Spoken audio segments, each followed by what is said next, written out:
And we're going. All right, guys, welcome back. It's the Super Mario Dario Minute.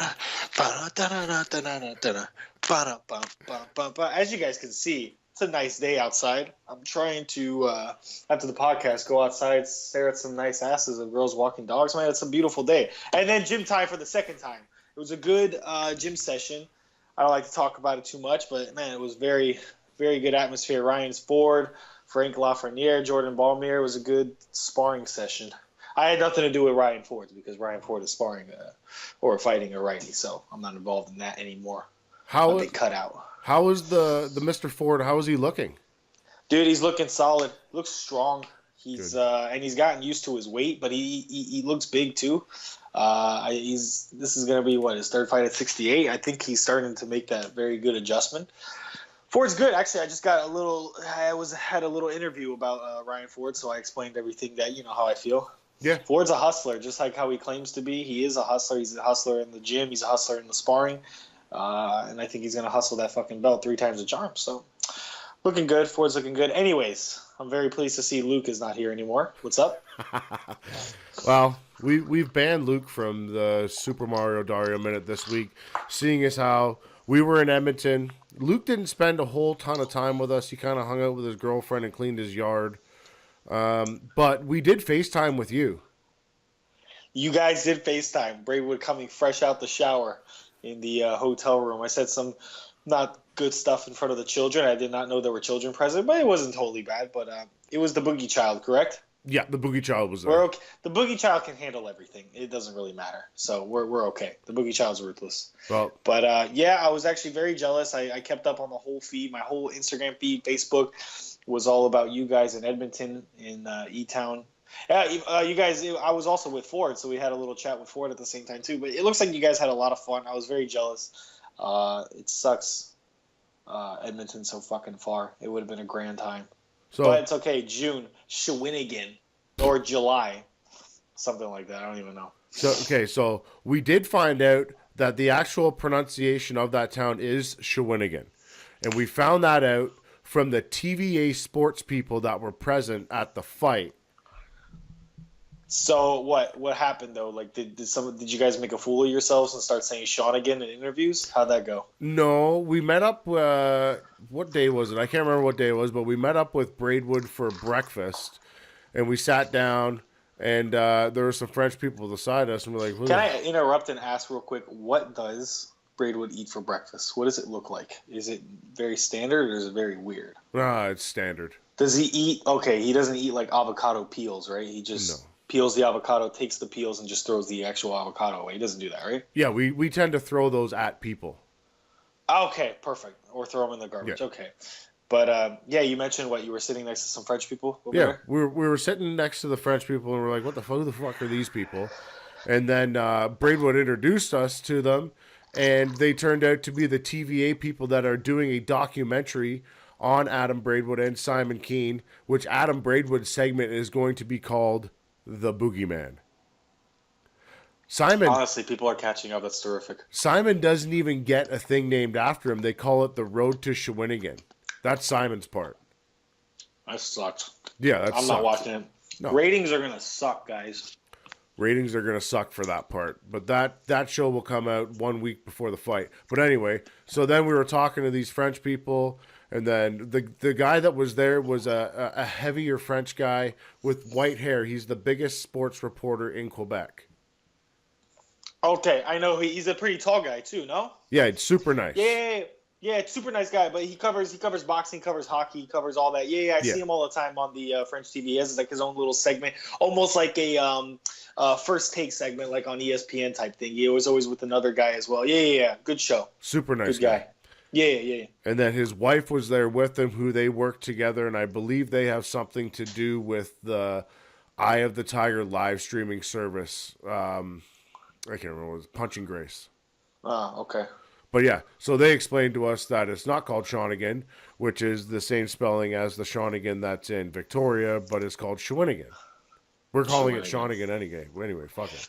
We're going to call it Shawinigan. There's 2 Shawinigans. No problem. 2 of them.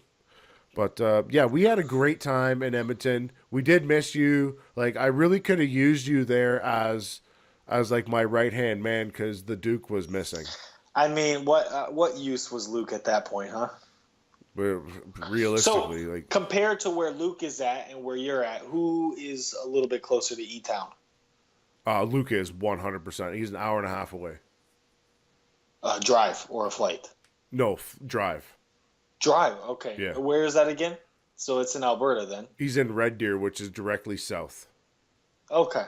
And then you're in Saskatchewan. Yeah, I'm in Saskatchewan. I'm a 7-hour drive away, and I made it there for 4 days, and I spent as much time as I could with Adam, and Luke didn't want to hang out with us at all. Yeah, I think Luke thinks he's too cool now. What province are you in? Just to Saskatchewan. clarify? I'm in Saskatchewan. That's a province? I thought that was a city. No. Okay, so what city are you in? Swift, Maybe you don't want people to know. Swift Current, come find me. Swift Current. Come get me. Yeah. You know where I'm at. Swift Current. Okay. I thought this whole time you were just kind of like narrowing it down. But yeah, so we talked about it a little bit before we got back on air. Luke wasn't really being a team player. I mean, I love Luke. I saw that post he made with his new girlie. He looks fantastic. He looks great with this big, genuine smile on his face, not when he's like, guys, don't talk about my sexual addiction. Yeah. We all know I'm slaying poon. You know, it's not a genuine smile. I saw genuine smile in that post. So good for him, but man, yeah, he's a changed man. He kind of reminds me of like how we kind of losing him like I lost Bruno a couple months ago, you know, or a year ago when he met Karina. You know, he's like really cool.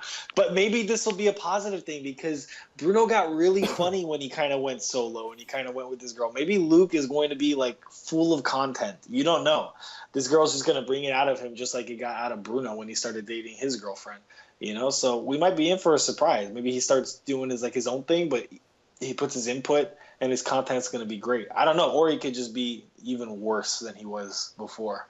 So God forbid. I do have a couple stories for you from KO Boxing on the weekend.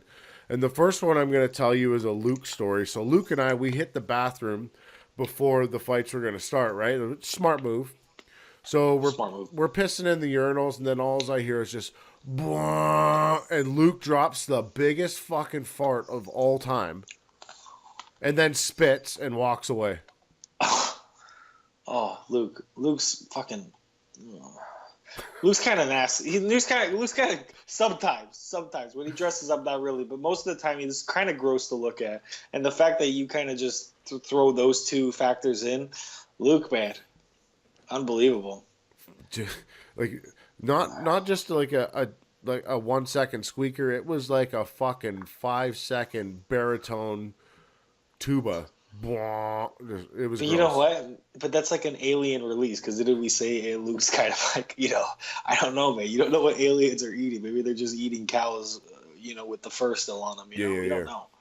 So the second story is I show up to KO Boxing at a fashionably early time so that we can get our press spot for the night. We can get our seats and all that.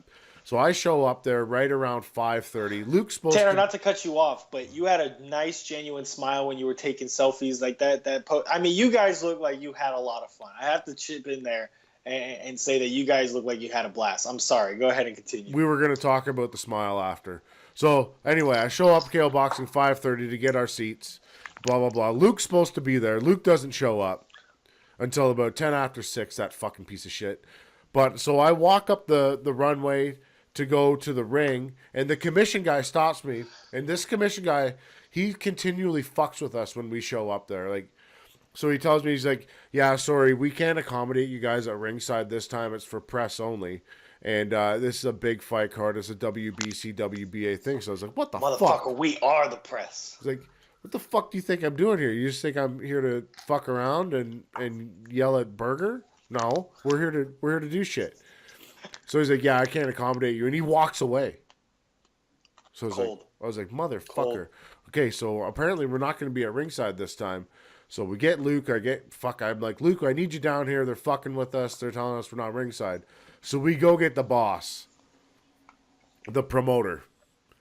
Ooh. And the promoter, this motherfucker already had our seats assigned. He's just fucking with us. Oh, okay. He was dicking you guys. Because I was pissed. I was like, Like, how are we not going to be ringside for the biggest I really fight? hope, you know what, and you probably will. You're probably going to get better treatment in Shawinigan than you are over there. People are going to fuck with you. They're going to want you over there ringside, but go ahead. Well, they need us there ringside. Like, realistically, we're a part of the storyline for this fight. You guys are, man. You guys helped make it happen. Everything is a factor, dude. Everything chimes in, you know? From Braidwood taking his shirt off and yelling at me across the casino when I wasn't supposed to be there, all of those are factors. Every single thing, it mattered. You have to be there too. I have to be there. It's already set, man. I know what I'm doing in July. If you're not there, the whole could you imagine when the whole team assembles in Quebec? Right? No. Don't worry about it, man. The invasion is complete. We have it. Don't worry. This is already operative. It's gonna be ridiculous. We're going ops, everyone. Trust me, it's happening in Quebec. Yeah. So again, we'll talk about the smile. So Mike Kennedy, that motherfucker, caught me on camera smiling as I was doing a live stream for Braidwood as he's weighing in. This doesn't happen often. No, that was a real smile. Usually you laugh at other people's misery. Yeah. You actually had sunshine and rainbows coming out of your fucking head. Like, it looked very bright and genuine and authentic. It was very nice. I'm like, wow, I'm literally missing all of this fucking glory going on. And it's bullshit. I always have a great time when I get together with Adam. There's never a dull moment. There's always some kind of fucking crazy shit that's happening. And, well, okay. And it's not like it happens often, you know, and then, you know, something like that is a good opportunity. But then also, like, you know, consistently when you have another opportunity happening in Quebec, I mean, there's a lot to look forward to, you know, and you know what, I'm going to sit back and, you know, acknowledge I'm very, did I lose you? Am I back? Oh, okay. I thought my camera was off. You know, I got to say, I sit back and I'm actually very happy with Adam's done. I've met him, like I said, 2017, you know, when this was starting and all that stuff. And he did his fucking thing, dude. People got to give him credit. And I think that's what he's going to get. He's going to get a lot of credit. He's going to get a lot of props for what he did. He made it happen out of almost nothing, out of just bullshit, out of nothing, you know? So it's very fun that, you know, consistently we have another opportunity, and now it's going to be the whole gang. It's going to be the dream team. It's going to be the Avengers. I haven't watched it yet, so no spoilers. But, you know, I think it's, you know, it's a good opportunity, and I think everybody can appreciate it. It's going to be fun. Like, if you don't show up to Shawinigan, you're missing out. And you know what? In Quebec, I think it's like a breath of fresh air after what Adonis Stevenson kind of just did. Obviously, the scale is different. Adonis Stevenson basically pissing on everybody in Quebec and moving to Toronto and everything. And then you got two, like, legit heavyweights. These guys are, you know, these guys are on the footsteps of contendership, beating one or the other, you know, and they made something like this. This is like a little bit of like a treat for Quebec fans, you know, away from, you know, the bullshit that's going to happen in May, you know. So I'm telling you, a lot of people are going to appreciate this because these are two top dogs and they're going to get at it. There's actual animosity. There's actual energy. There's a lot of passion. And Braidwood's stepping up his social media game also, you know, talking about he ain't going full power. He's saving it for this. I'm telling you, it's going to be fucking exciting. This is we get a little treat, and it's crazy. It'll be on a big scale, but a lot of people are going to be missing out on what they're not paying attention to also, you know. This has got a quality. This has got quality all over it. So what do we have coming up for you then? For me, I'm fighting June 9th, obviously, because the May thing is not happening. I'm not going to Toronto to go do same-day weigh-ins. Yeah. I could just do it. I could do the same-day weigh-in and make 168 because now I'm a lot lower than I was a couple months ago, but that's not the point. My next move, and I want to do it fast, is go to 160. So we're doing a middleweight debut next fight in June 9th. For the casino, or we might do a Rixa show. We'll see what happens, but you know, just to see how I feel. But for the first time since maybe 2015, I'm gonna do the camp in Florida. So I'm leaving next week. Yeah, I'm leaving next week. I'm gonna go back home, and I'll come back maybe June 2nd or something like that to do the fight. It's an 8-round fight. I can do that in my sleep, no problem. But I will change the scenery a little bit, kind of get away. I've done 10 fights, 10 camps here in Montreal. And they've been fantastic. Sparring's been great. Montreal's got full of talent that I can spar with and work with, and obviously I have great coaches. But I think the change of scenery will be good for me as well. Okay. I think I need a little bit of a different environment, and we'll see. Maybe my performance, you know, like I said, it's a big step. It's a big difference, obviously, going from 68 to 60, but I think it's the right move. So we'll see what happens. I hate talking about my next fight because I hate boxing. I hate talking about it. I love talking about it on here. But that's the plan for now. I haven't talked to anybody but that. So you guys are the first to know. Nice. Camp's happening in Florida. Well, the rest of camp. So will there be a change in cornermen then? No, same corner. I trust myself. No one's ever had to tell me, and that's the thing. My coaches give me a lot of credit. The Grant brothers, they always tell me no one has to ever worry about when I come back to Florida, especially like when I fight and then I take a break from Florida and then I come back to start camp. When I'm in camp, I'm not far from weight. I didn't blow up. There's a lot of fighters that fucking are ballooned up, all that stuff. Like, my coaches never worry about me. No one has to tell me to get up in the morning to go run at 6 a.m. Nobody's got to tell me to make sure I'm eating right or whatever it is. Yeah. No one's got to tell me. I take it very seriously. I goof around a lot, but no one's got to tell me. I don't have a discipline issue, especially at this level. When we step it up, obviously I'm going to need some help from everybody else, some motivation. But as far as this, I can do it, no problem. Maybe people are going to be concerned with the weight. If I'm going to get it off, I'll get it off, no problem. We'll be okay. Where you were sitting before, you're right on target. It's it's easy. Exactly. So we'll be okay. And I feel like I'll be able to monitor it better, and I'll be back home, less distraction. I'm not going to be in the big city, and I'll be getting away from Bruno and Karina. So I can't ask for anything more. Well, I've also got to publicly thank Group Yvonne Michelle for unblocking me from Instagram. That was very nice of you guys. Wow. That's such a Canadian thing to do. I can't believe it. Usually I thought they were going to just stick. I mean, I'm very surprised. Like I said, I don't know if we talked about it live on the show last time. Like, they don't usually block anybody, and they get heat from a lot of people. They get, like, heat. I don't know what you did to get blocked, but the fact that you got unblocked, that's fantastic. Well, what I did to get blocked was I almost got 10,000 views on a video calling out Steve Bossy. That's probably what it was. I don't know the whole deal with that. That's interesting. It's like they're protecting. I don't even know if Steve is actually their fighter. Maybe they have like a 3-fight contract or something like that. But looks like I told you, looks like Steve and Pascal, from what I hear in the province, is that it's not going to happen, at least on the scale that they wanted it to happen. Yeah, they're not going to do co-main in Toronto. They have no. Like Yvonne kind of lost his control. Now Lee Baxter over there in Toronto is going to be taking care of it. It's going to be a lot of local guys, which is another reason why I probably won't be able to be in it. But otherwise, that would have happened. So it would have been like a good novelty fight, Jean Pascal and Steve Bossy, and then you have like a legit title fight. Can we talk about? I don't know. Have we talked about the Stevenson Badou Jack fight? It seems like a lot of people either really care about it, a lot of people lost interest, but I don't think you've ever shown very much interest into, like, is Adonis Stevenson? You guys got to tell me, because in Canadian boxing, you guys have like a handful, and most of them are from Quebec. But what do you guys think about Adonis? Like, does he mean anything in any other provinces? Does he hold weight? Like, what is it? Like, is it a Canadian thing or is it a Quebec thing? I think generally Canadians look at Adonis Stevenson as a guy who's probably ducked most of his upper echelon competition. And like, his activity, it's not great. Yeah. Badou Jack I like. Yeah, I can get down with that. Like, here, realistically, when it comes to me, I don't give a fuck where the champions are as long as they fight. If you're Canadian, American, Mexican, Puerto Rican, I don't give a shit. Yeah. I just like to see good fights. Yeah. So yeah, I was curious about that but I think that was also another thing, is just Adonis just did not want to get dogged and booed in his own like hometown. I think that's what it was. I mean, if you guys, if other people across other provinces are thinking, I'm down with Badou, what do you think the Quebec people are going to say? Now, since he pulled that move, a lot of people are going to be down for Badou. But 100%. Like I said, my last Stevenson's last fight was like 3 fights ago for me, I believe, like 3-4 fights ago. It was like last summer. We're looking at a year, so like you said about the activity. Yeah. It's going to be the hardest person he's ever fought, because compared to like the last 8 guys he fought, his last number 1 guy was Tony Bellew, and that was like 2012 or 13 or something like that. Yeah, garbage.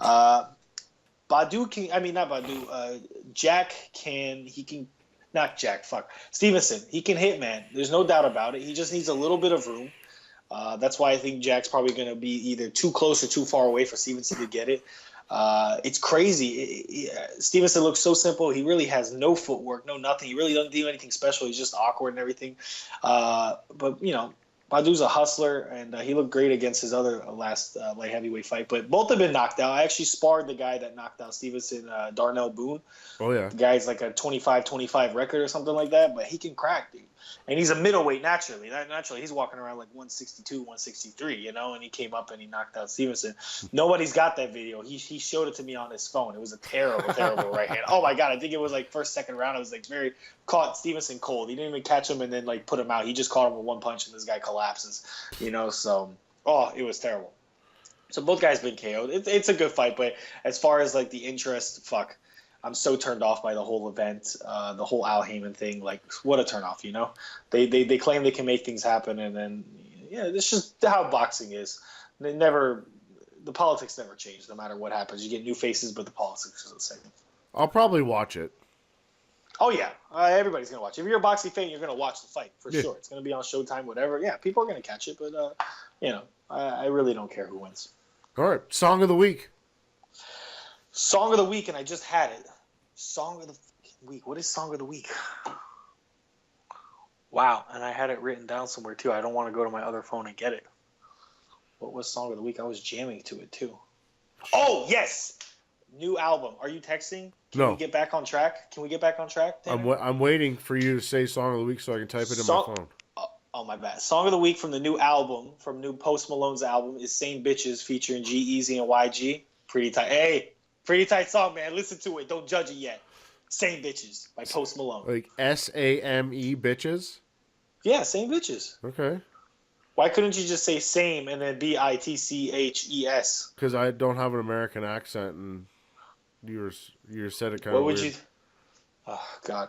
You know what? Braidwood says I talk like an Italian, which I don't get it. He says I talk like a straight-up Sardinian or Sicilian or whatever it is. Post Malone? Post Malone. Perfect. Downloading it. Oh. And I'm going to throw out a song of the week, and it was the song that Adam the Boogeyman Braidwood came out to. It's a good fucking song, and it's called Grateful. By who? Neffex. I don't know how the fuck to say that. Neffex? You know what? Neffex. Okay. I don't mean to make it. I don't like to tell people what to do and everything, but I think, you know, it'd be a great idea if he walks out to Roar by Katy Perry, because they talk about being the eye of the tiger and everything. It'll be a very good mockery when he goes to Quebec. Just saying, you can either do it at your public workouts, Braidwood, or your out, you know, your walkout song. I'm just saying, put it into thought. Roar would be great. Talk about you got the eye of the tiger. It'd be very nice. That would be nice. See what happens. Okay. And one more thing. Can we do Sock of the Week? Sure. Okay, so Sock of the Week. Do you want to do yours first? I'm not sure what I want to do Sock of the Week. Should I do something like something vegan friendly for Luke, since he's playing bullshit? Can you guys see my Simon Keane socks right now? The Grizzly one, man. Holy shit. Oh, man. These were my Sock of the Week last week, and I fucked it up, and I didn't have enough time. But these are my got a new Stance. Sponsor, so I got a... Oh, yeah, Stance socks are good. I got like an Odd Socks sponsor, whatever it is, so I'm not sure. But you know what? Since I'm going back home next week, let's pull out the Miami Vice socks with the fucking girls in the car and the palm trees and Miami in the back. We'll do that one. I'm feeling those, huh? I like that. Yeah, we'll do Miami Vice. Miami Vice socks for Socks of the Week. Fuck you, Luke, man. We're taking this segment over as well, boy. Well, we can get the fuck out of here for this week, Dario. You know, I'm going to go to Copper Branch for Luke just to fucking help his veganism out. Take care, guys. Have a good show. This is Jelena Mrdjenovich, 8-time world champion, and you are listening to the Spice of Life podcast. Welcome to the Spice of Life podcast, featuring Tanner Willshaw and Luke Spicer. Two talented fighters discussing life, fighting, work, family, balance, and everything in between. Tune in weekly for your fill of laughs.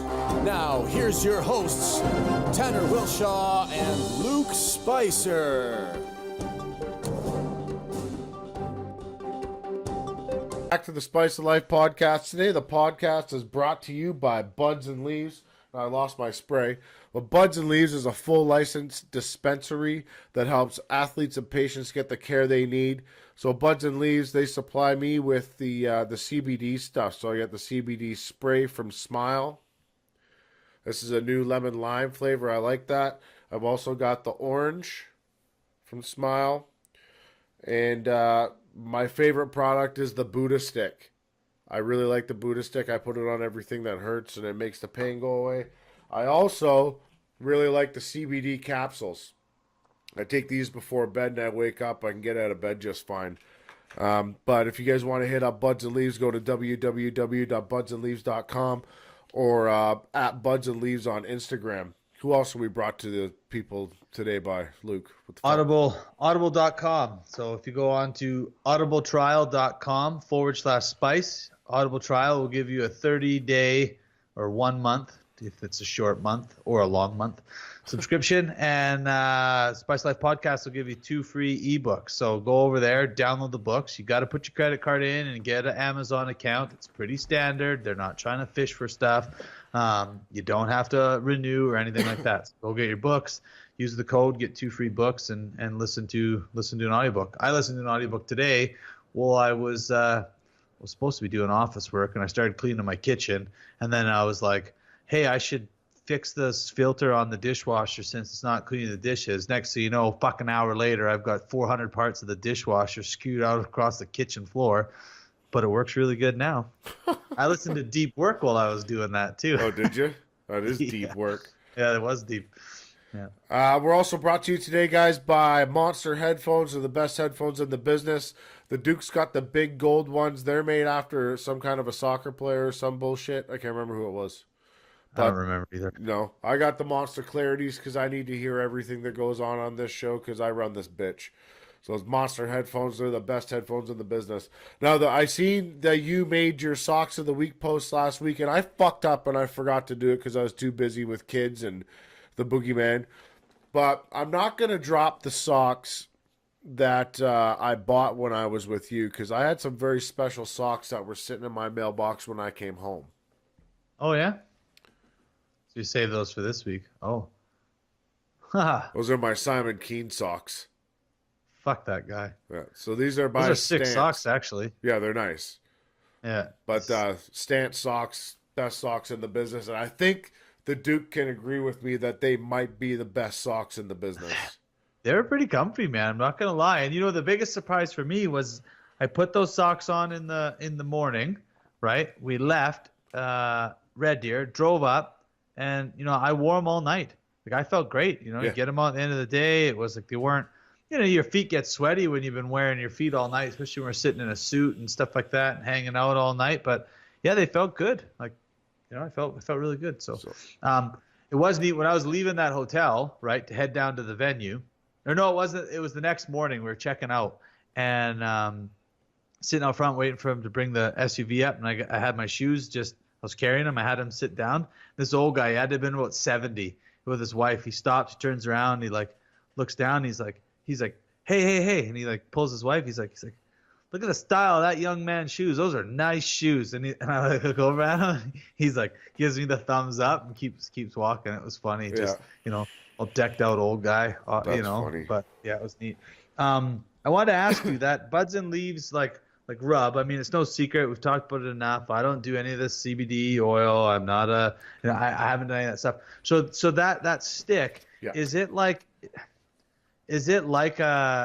and I say but it's done with CBD. Is it kind of like a Tiger Balm? Like, is it like a liniment or an ointment for muscles, or what is it? Like, like Tiger Balm heats up. This doesn't do that. Okay. So it's an ointment, though. Yeah. So mine's got hair all over because I'm a hairy person. But it's like a deodorant stick almost. Okay. And you just rub it on. I like it because it numbs the pain a little bit. Like, it takes it away. I'm not sore in the knee, and like when I do skipping or like the ladder stuff, my knee blows up. Yeah. And but if I put this on before, it doesn't. So does it help with inflammation, or does it just mask the fact that you're hurt? Helps with inflammation. Helps with. Okay, then that in tune then helps with it not hurting. Okay. Yes. That's different. Then. Yeah. So it does all that, but I recommend it. I know a lot of people, like medical marijuana's got a bad rap just because it was illegal for so long, right? But like, you don't get high off any of the stuff that I use. Like, there's no. Hey man, just because stuff is legal or illegal doesn't mean it's moral or ethical. That's correct. right? Like there's a big thing. There's a lot of stuff that's allowed to happen that's not morally right. Yeah. But it's allowed to happen, you know? And so it's the same thing for me. But like my stance on marijuana and stuff like that isn't because it's illegal and I'm like, oh, we can't do it because it's bad. I actually think that there's a lot of benefits for it. I just haven't seen where it would benefit me. Do you know? Okay. And I mean, I know I'd have to try that or whatever, but it's just I haven't had the need for it, I guess is my point. Like I don't have a ton of injuries like you do. I'm very blessed in that regard that I haven't had a ton of surgeries and things like that. Yeah. I don't think it will help my nose. No. So, you know, there really isn't a reason to take it necessarily, but it would be the same thing as saying like, kale's good for you, man. You should have a kale smoothie every day. You're like, why? I feel great. I don't need a kale smoothie. Yeah. Do you know, like I don't actually make kale smoothies. I'm just using a weird example. But I understand what you're saying. I do have a lot of injuries, and I got a lot of old injuries that didn't heal properly. So I do need a painkiller. I don't like to take oxys. I don't like to take Tylenol. I actually don't like to take ibuprofen because my liver and my kidneys have to filter all that. So Do you know what I found out on last week? you have herpes? That if you take, yeah, actually I saw a meme about that. If you take, when you give a girl, it was a frog meme, and it's like when you give your girl a pill and she thinks she's taking Molly, but really it's just the pill to get rid of the you know, whatever, the syphilis you gave her or whatever. I was like, wow, that's a terrible meme. Like the Brook, I guess. Anyway, if you take an overabundant amount of vitamin C, it does a lot of the same stuff in your body that Advil and those kind of things will do. So kind of cool. Yeah, I didn't know that. Well, after we went to KO boxing on the weekend, but let's talk about the walk from the Shaw Conference Center to the Chateau Lacombe after the fights first, because I brought a kid with me, a young 13-year-old boy. That was his birthday, and he had never seen anything like that in his life. And he's running around like an asshole, and there's all these homeless people and drug addicts sitting on the curb, and he's like, what the fuck? It was bad, though, because he's old enough, and I think you'd hear him, but it was like, you know, that's just the dad in me, right? Like I'm keeping, you know, I mean, we're all walking, we're big guys, like nobody fucked with us, and we got our girls with us, and you got the Boogie Child and Mighty Mouse, and he's running around, and Boogie Child, she's pretty tired, so she stayed pretty close. I think she held your wife's hand the whole time, like or yours, like, and but then Hunter, he's next thing you know, he's like 40 steps behind us, and we're like, dude, catch up. And then I turn around, I'm like, where the hell is he? And I'm turning around, and he's like behind me, like just walking, thinking he's regular. I'm like, man, stay in the middle of the pack, you know? I feel like that when we're walking and it's like a group, it's kind of like one of us needs to be at the front sort of, and one's at the back. And I think both of us end up doing that, like just whatever I don't know the word I'm looking for, but we do that just out of instinct. Yeah. We were never side by side. We were always staggered, and everybody else was kind of in the middle. Yes. Until we got closer to Chateau Lacombe, and it was a little cleaner, and then it was like we just kind of did whatever. Yeah. Yeah. Like, yeah, it's definitely different. Fucking kid, I swear to God. But, yeah. Walking back from Chateau Lacombe to go to the Shaw for you to go back to get your vehicle and for us to stop at our hotel, that little side road was a lot nicer. It seemed better until you look to the right, and then you just see all the shit just sitting on that hill, hanging out just out of mind, right? So when you went to your hotel, we continued to walk. Right, and so as we're coming up to the Shaw, there's a guy with no shirt on, a shopping cart full of bullshit, standing in the middle of the street screaming. and Hunter's like, what the fuck? Like, the Boogie Child's seen this kind of stuff before because she's lived in bigger cities.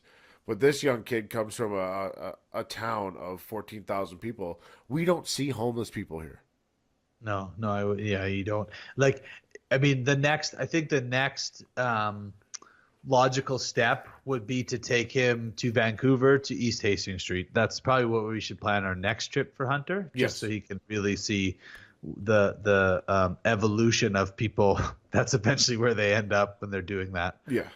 Well, regardless of that, we had a great night at KO Boxing as normal. We did get fucked with as soon as we got there by the commission. Yeah, I think that guy. I swear to God, I remember him saying he likes to fuck with us. Like, I think he did, because our seats were there, man. He pissed me off. He does it on purpose. I was angry. You should talk calmer to people. You might get more. I didn't mouth him off or anything. I said, okay, well, I'll go deal with it. But here's the thing. The night started off with gift deliveries from Mexico. This fucking pisses me off. Look at this fucking thing. It's a flute. And no, I'm not playing it. Play it. I'm not playing it on the fucking show. This is from Adeline, Adam's biggest fan. Like, what the fuck am I supposed to do with this besides play it? And I'm not playing it because it's obviously awkward, and I'm not sucking on this dick thing on the air of the podcast. But seriously, you guys what'd you get? You got a sombrero. Yeah. Boogie Child gets a dress, a bunch of crayons, a whole bunch of art supplies. Adam gets something nice, and I get a fucking 8 or 12-inch cock. What the fuck? Should have at least brought me like a clay vagina that I could play. That I would play on the air. Listen, you got a giant porcelain dick. I got a sombrero. Like, oh, we blew the cock. I hope Daniel Redfern sees that. I didn't blow it good. It even feels weird putting it up there. It's not even a real dick. It just feels weird. I feel like I have to wipe my mouth to just get it off of me. Well, I got a nice sombrero that doesn't fit my giant head. Does it even fit your kid's head? Because it doesn't fit my head. Hunter's it does. Oh, yeah? Yeah. But yeah, that's how the night starts off. She walks in. She's like, ha, I got a present for you. I'm like, oh, fuck. I'm like, I got to go to the bathroom. I just disappeared. Did you? Yeah. And then I come out and she's gone. And then I go up to Adam's room and it's already there. So. Yep, she left you a giant dick. Amazing. Yeah. So, yeah. Amazing. You were we late. did get to the card? You were late. For what? For showing up to the event because I was there well before you. That doesn't mean I was late. You were supposed to be there at 5:30. Shit happens sometimes. Yeah, you had to go eat vegan, and then you didn't even eat vegan. You ate cheese. I did have cheese, and my gut was hurting. So, on a side note, you are a vegan. I'm not a vegan. Vegans don't have leather. Vegans don't. There's a lot of stuff that vegans do that doesn't define a vegan, though. Mel explained it to me that you are actual vegan because you don't eat eggs, you don't eat cheese, and you don't eat milk. That's vegan. Yeah. Yeah. No, yeah. The difference between a vegetarian and a vegan is that vegans don't eat anything from an animal. So you're a vegan. You don't eat anything from an animal. Okay. Not anymore. Okay. But here's the thing. But I still like to classify a vegan. I still think that they I'm not gonna say I'm a vegan for the simple fact that I fucking ate cheese the other night. Like I think a lot of people that are true, like Erin Tohill would be a true vegan, right? Like she doesn't have anything from an animal. She detests it. Like she's very much against it and the abuse of animals or whatever else, right? Because I mean, you can't say that getting milk from a cow is a humane thing. I mean, to do that, they make the cows pregnant. They take their babies away and then milk them and then chop the babies up into veal, which does taste delicious, by the way. But that's the thing. So I do like the taste of all that meat. I do. I'm not going to say, oh, I'm not doing it. It's not some moral thing. I legitimately feel better right now. Like I do. I feel way better. So I think that's got a lot to do with the 186 pounds of Skeletor you got rid of. You're probably right. Probably right.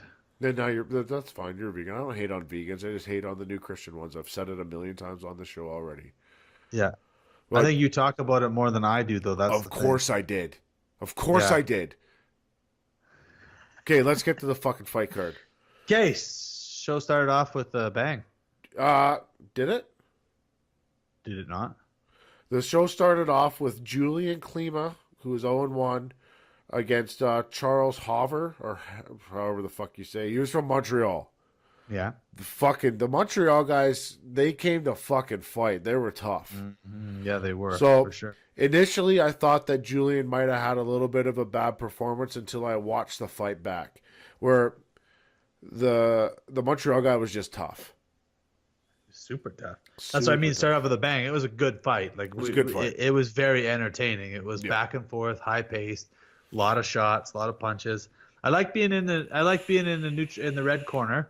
Obviously. For the whole night, because we know everybody. But it was just nice to see everybody coming back to see to see their faces, that glimpse, right? Like every time, got the smile on or whatever, or frustration and all that kind of stuff. So it was nice to see that. Yep. It was a good fight. I watched it back on the Fight TV app again. It was an entertaining fight. I don't think Julian got to showcase quite exactly what he wanted to, due to the fact that his opponent was tough as shit.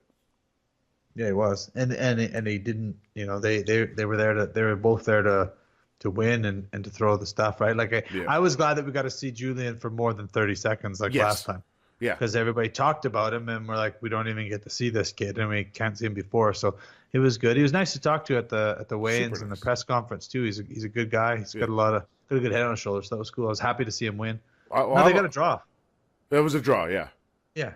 So I'm a Julian Klima fan now. I like him. He's a nice guy. He's well spoken, and the guy can legitimately fight.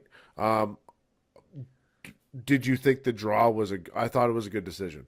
Yeah, I did too, because I think that we had that the guy from Quebec was ahead. Yeah. In the beginning, and we think Julian stole the last couple rounds, and you could have flip flopped either way. Every round was basically a toss up. They were so close that that was one of those fights that it was good being a draw. You want to see somebody win. By the end of the day, if either one of those guys would have won, the other camp could have complained about it. Yes, 100%. So yeah, that was a good decision. The next fight was Robbie Kazin versus Dimitri Wardenberg, which was an amazing fight. It was. I also think that headbutt in round 2 that split Robbie's eye open really changed the dynamic and the view of the fight, I guess, right? I was taking the blood and taking it out and trying to watch the footwork and the punch and the movement, because, of course, Robbie looks like a bloody mess. He looks like he's getting his ass kicked, but it was a cut above his eye. And that's it, right? So you take that out, and it greatly changes the outlook of the fight. Yes. Right. So that was a good scrap, though. That kid was tough. I thought Robbie started off a little slow in the first round. Come the second, third, and fourth, especially in the third and the fourth, he really picked it up.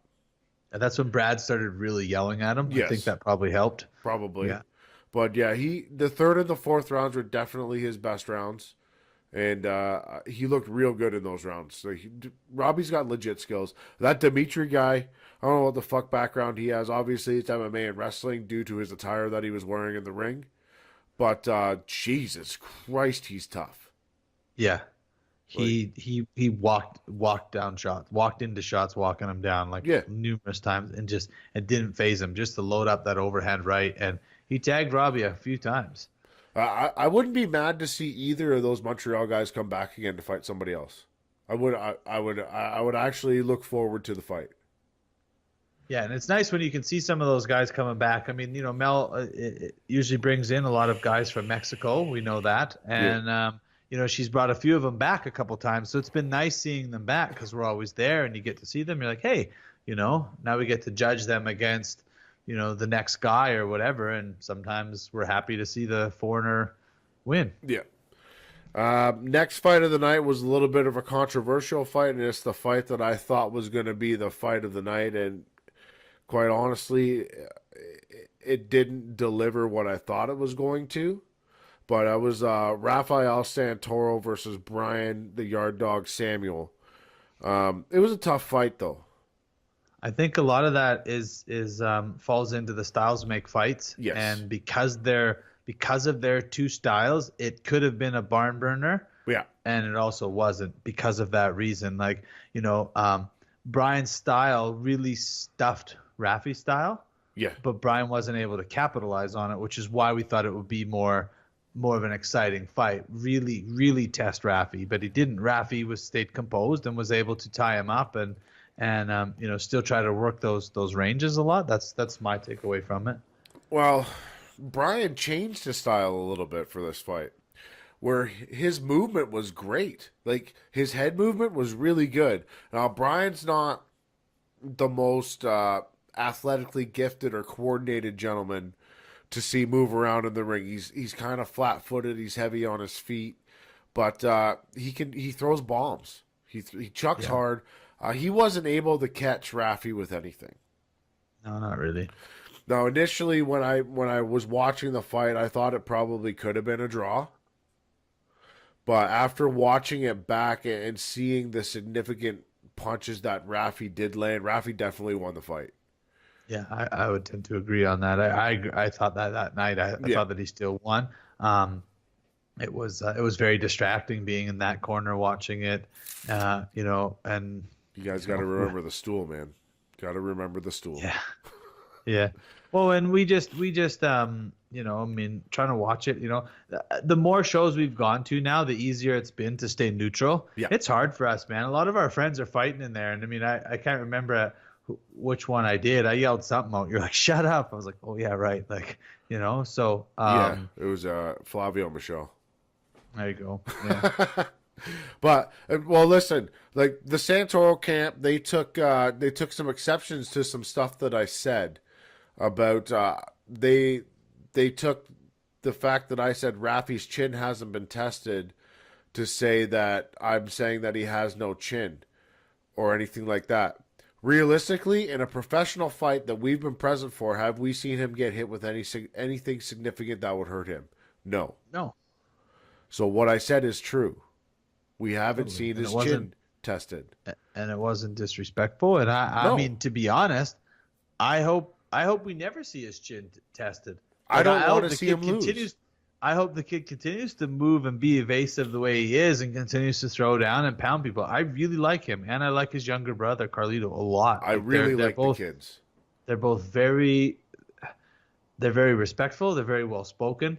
They both move, and they live and breathe for boxing. That's all they do. I think that's great that I do think that's great that their dad has afforded them that opportunity by just focusing everything on them. And they're old enough. It's not like they're child prodigies that they're 12 and then by 18 they're gonna be like, I don't like this anymore. They're adults now. Carlito, this year.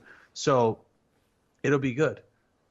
Listen, I'll just say, Carl and Raf, we do like you guys. Now, do I like a lot of the shit that your dad says? Not so much. That doesn't reflect on you as a fighter or as how I depict you. When I say things, it's to make a fight interesting. How do I make this fight interesting? By saying Brian has a hard head and Rafi's got good foot movement? Nobody fucking cares. They don't, realistically. No, I would agree. On paper, does Brian Samuel beat Rafi? No. If you write down their attributes, can he beat him? No. So how do you sell that fight? You gotta say things. So don't take everything to heart and don't take everything so seriously. Next fight. Guy that we really liked from Montreal. I can't say his last name, but his name is Artur. And he fought another guy from Croatia named Peter. But what an absolute destruction. I like watching Artur's last fight when he beat up Markel a lot. And he, I was watching on my phone. It was kind of small because I was moving that day, so I didn't really get to see it. But to see him hitting that up close, I was like, damn. He was switching stances to load up. He was shooting power shot after power shot. That poor guy was a punching bag. Like, no disrespect to the guy, I'm not saying, but he couldn't do anything. The thing that impressed me the most was his footwork. The kid can move, he's young, and he can punch. Yeah. And he's boxing smart, like he can read the fight. Well, one of the judges there, I can't remember who, was like, what was up with that guy switching his feet, like, what's up with his stance? I'm like, he switched the way he should and threw power punches. You see that stuff with lightweight guys. Yeah. That you don't see a lot of that with heavyweights and cruiserweights. Not the way he was doing it. Not from what I've seen. I mean, maybe you can attest. Yeah, you're agreeing with me. So I mean, it's I know you watch a lot more still than me. But I don't move like that. No, I don't move like that. I'm a cruiserweight heavyweight. I don't move like that. He was D-stepping a ton. Yeah, like that's basically what he was doing. But it was like D-step after D-step, and that guy was like, "Fuck." Yeah. Maybe he'll get tired. No. I think Artur's the real deal. And he's got international titles and potentially world titles in his future. So he's young, man. He's 20. And even better than his boxing and his power and his just overall attitude was his hat. Hat was awesome. Loved the hat. It was really good. Yeah.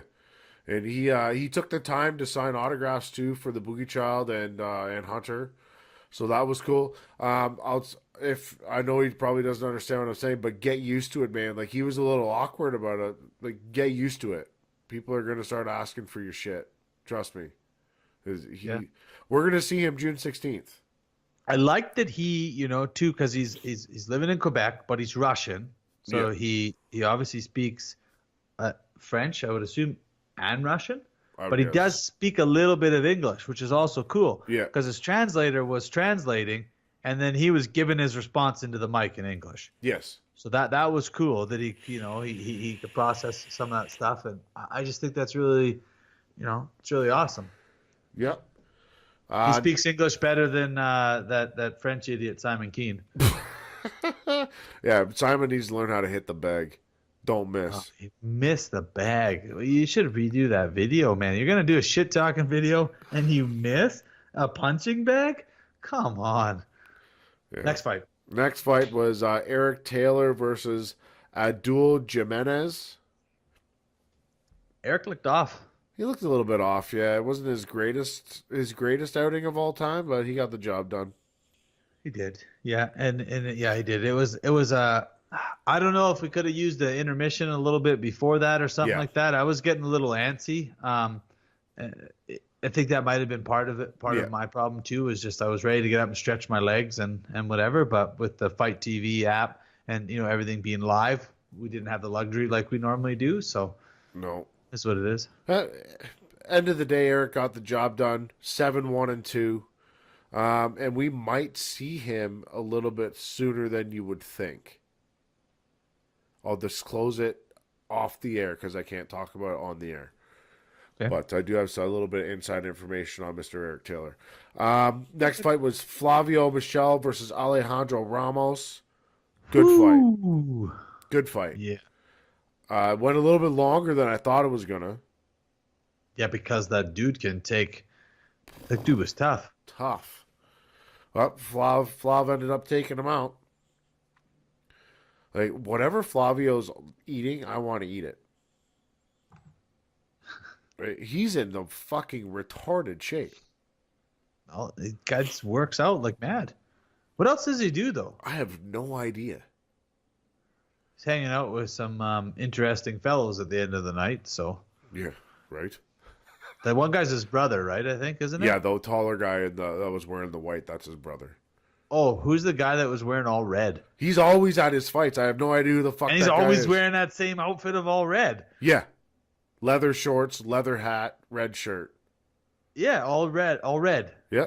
Like, is that his KO boxing like attire? Maybe does he not realize that he wore the same thing the last KO show? Maybe he doesn't realize it. Maybe that's his gear, man. Who knows? I'm not gonna hate on the guy. He's a fucking big dude. I'm not hating on him. I just want to know who he is, and because he's got some pretty sick jewelry too. Yeah. Next fight: Adam the Boogeyman Braidwood versus Hugo Leon. Well, Hugo said that he brings Mexican style at the press conference, and Adam said he brings it too, and whatever else. But for a guy that weighs the same as me, I wouldn't step in a ring with Adam. No? No. Okay. Maybe if I could kick him. No. That guy's got a lot more boxing than me. Hugo looked good. I know that, Adam had some stuff, but he didn't get hit the same way I expected him to. I thought Adam shined Hugo up a little bit better than he was. And that could have been it too. But needless to say, he did take some shots. Hugo took some shots. Adam took some shots. Realistically, good fight. It was an entertaining fight. Entertaining fight. And Adam ended it. I thought it was going to end a hell of a lot sooner than it did. The thing too is I think lately, and I said that the last time Adam boxed and we talked about it, is that he's he's really working on his boxing, and he's working on things during all of these last like 4 or 5 matchups, right? He's coming back, he's staying more composed. Yeah. I'd like to say that we're going to see that in Quebec, but I have a feeling there might just be this switch flip where he just goes out and murks Keane because that's what he wants to do, and then goes back to learn to box again. Yeah, it could happen. Because these last few opponents are who he can work on. Like, he was staying very composed. You know, he was moving in, waiting, working that jab. You know, he was listening to Rich. It was interesting sitting in that corner, listening, because, you know, you hear the cues, and it was cool to see which fighters responded to the corners better. Yes. I always like that. Yes. You know, and Adam was listening, and Rich was able to, you know, pull him back in and do some different things. So it was pretty nice to see. So the best thing that I seen out of that fight was that Adam is very in tune with the corner. So when Rich said right hand to the body, left hook upstairs, 2 seconds later it happened. When he said uppercut, it happened. When he said jab, it happened. So that was the good part of what we've seen. Do I think that Adam may have underestimated his opponent a little bit or took him lightly? I don't know. Maybe. But what I think was a weighing factor in the fight was that Simon Keane is right around the corner. That's the fight. That's the one we want. And I think that might have been a little bit on his mind at that point in time in the ring. And hey, I'm glad he got the fight. It's also different too, hitting a guy that's like so much shorter than you. It doesn't even matter how much he weighs. Punching down is way different than punching straight across. And when he punches Simon, he's punching straight across. Yeah. So I'm glad the fight's done with. I'm glad we can move on and get the Simon Keane bullshit out of the way and then take care of that and get on to other things. Yeah, like the next big title. Yeah, like for Simon's got the IBO Intercontinental title, so that's what the fight's going to be for, is that. So we'll move on.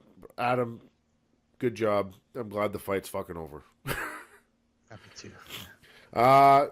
The next fight was the main event for the WBC WBA featherweight world title. Jelena Mrdjenovich versus Stephanie Ducastle. What a fucking fight that was. Yeah, it was. That was boxing, man. That was nice to see. I mean, Ducastle's a tough chick. Very tough. She can box. Like when I looked at her when Jelena was walking out and the roof was blowing off of the Shaw Conference Center, she was already beat.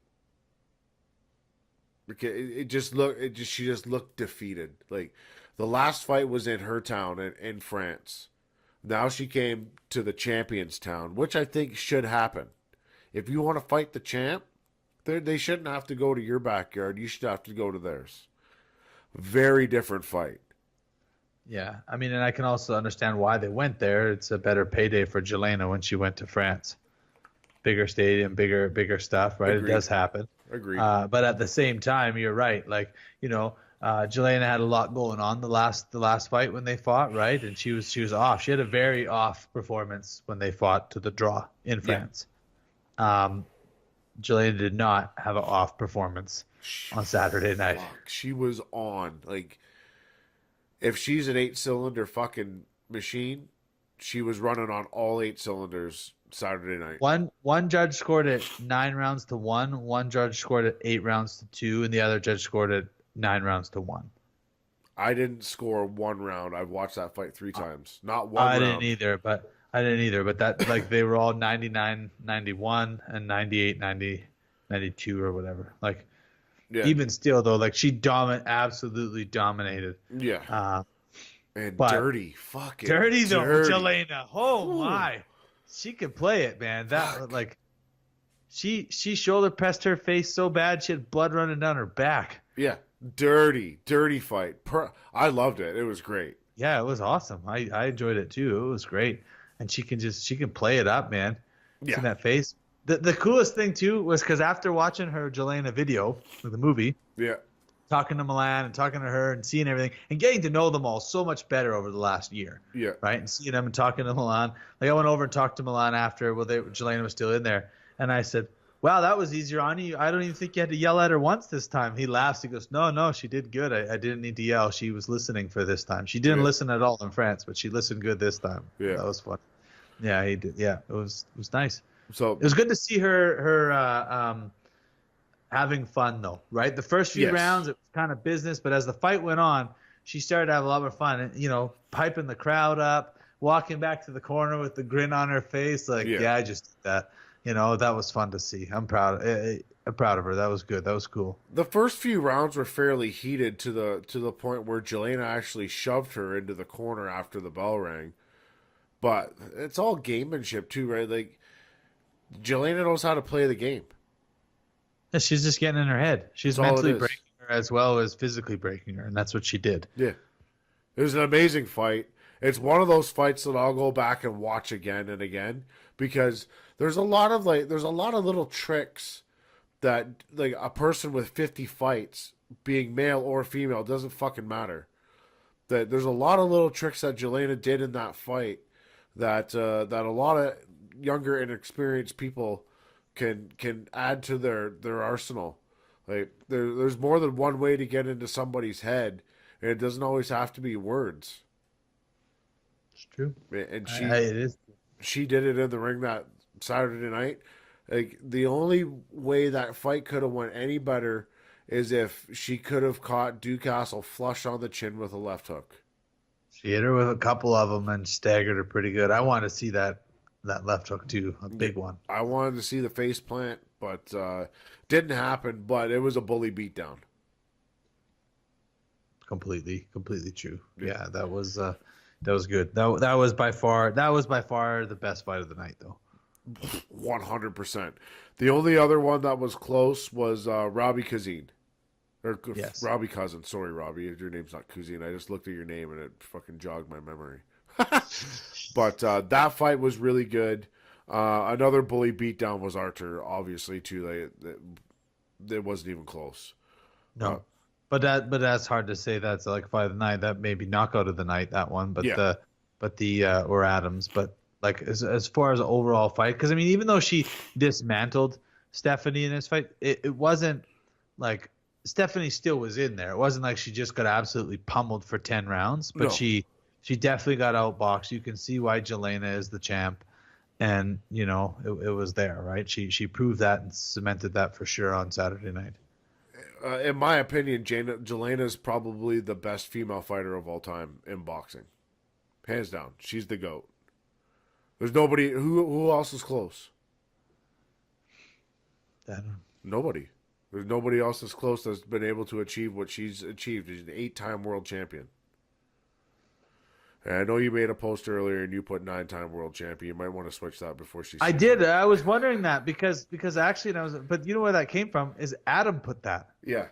So Adam put that up there, and I was like, and as I wrote it, I was like, she's not 8 times, she kept it, or she's not 9 times, she's still 8 time. yeah. Because she kept it. You have to lose it and then win it back. Now, if they had added like an IBF title or something like that to it, then she's a 9-time world champion where she could win a vacant belt. But she would Whatever. have She to doesn't lose. And She'll then have to call me and tell me to change it. I'm gonna leave that there till she bugs me about it. She would have to lose the belts and then win them back to be a 9-time world champion. I know. And the only reason I put that on there was because I saw that Adam had wrote it, and I was like, that's weird.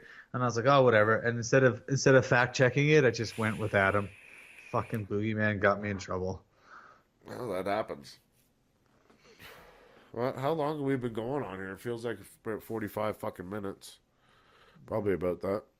It says an hour 12, but we obviously had to talk about the Shawinigan stuff or Shawinigan or whatever the fuck we got going on. That's 6 weeks away, man. It's close.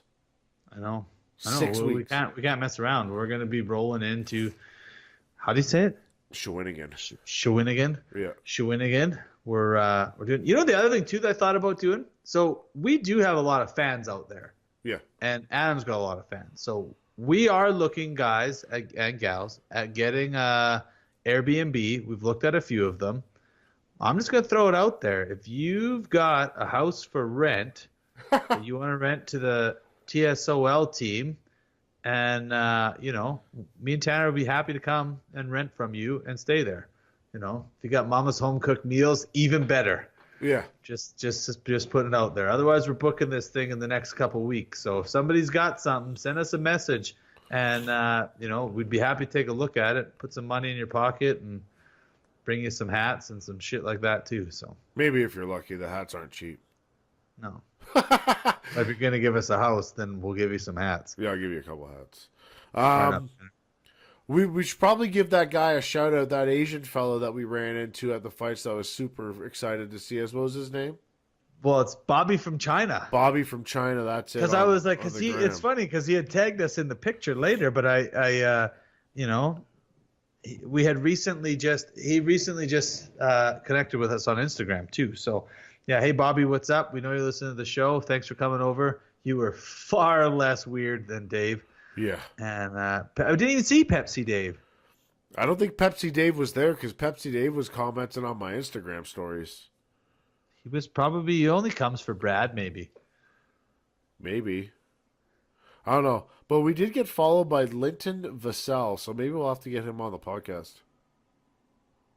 He seems to be liking a lot of things on the Spice of Life podcast right now, so maybe we get him to come on and talk to him. He's a Bellator guy. Yep. I think we could probably wrap this bitch up for this week. Who do we got Thursday?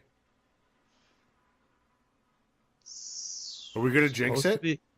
No, I'm not jinxing it. I am. You guys better tune in and listen on Thursday. Don't be jinxing nothing. It's the Soul Assassin, Kevin Ross. He's coming on. He's coming on. He's coming on Thursday. He was going to come on today. We had some issues Yeah. at school today that we had to deal with, and so Kevin Ross was gracious enough to say he could meet us next week, so we'd have more, or on Thursday, so we'd have more time.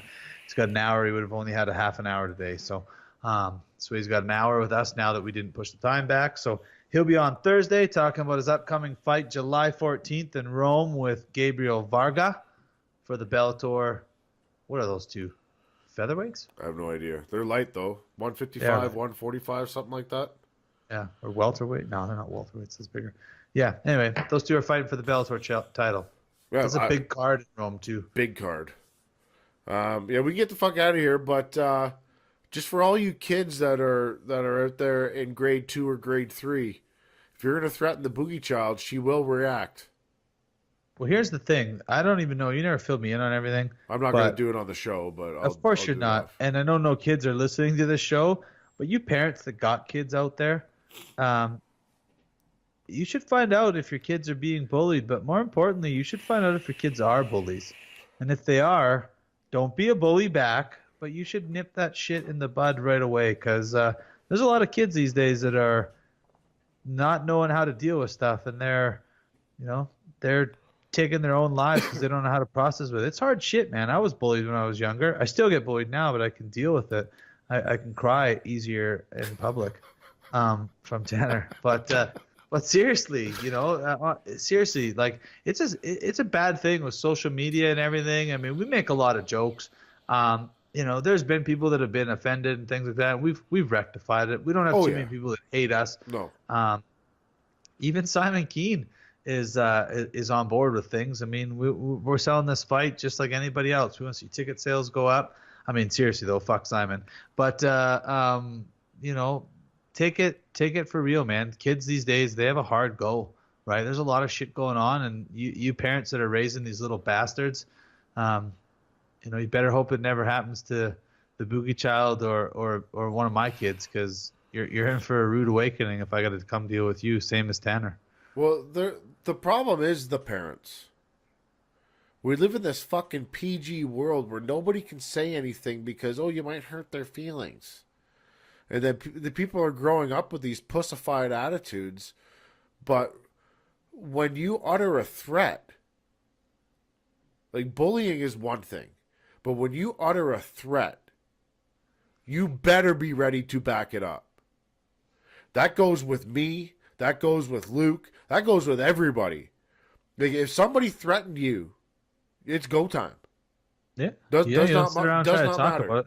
We're not gonna, especially if they're saying that they're going to cause serious harm or try to cause death. Well, then, sorry. Like, let's go then. It's on. Yeah.